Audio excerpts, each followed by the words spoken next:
There is a question that has ended more careers before they even started than any lack of skill ever could. It is not, can you do the job? It is not, do you have experience? It is four words. How much do you want?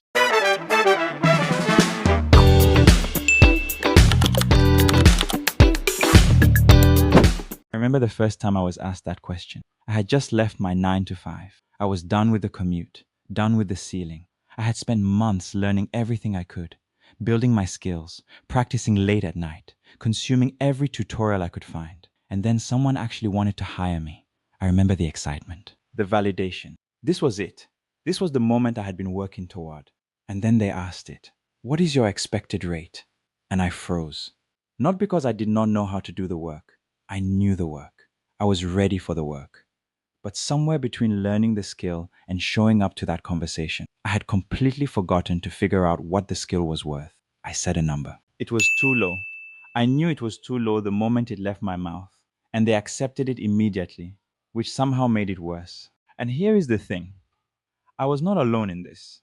A study by salary.com found that only 37% of workers always negotiate their salary.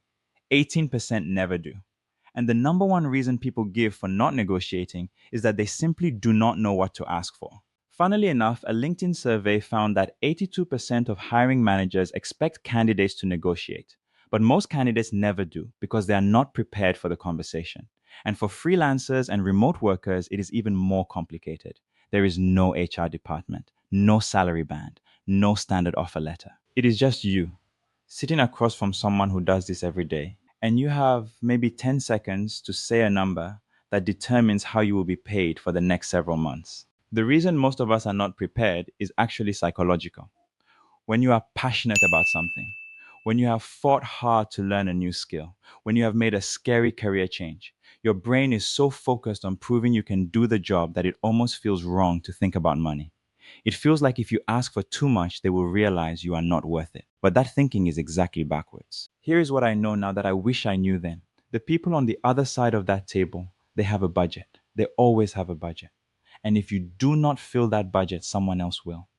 Knowing your worth is not arrogance, it is preparation. Before your next interview, before your next client call, before anyone can ask you that question, you need to research the market rate for your role, factor in your experience level, decide your minimum and your ideal number, and then practice saying it out loud without flinching.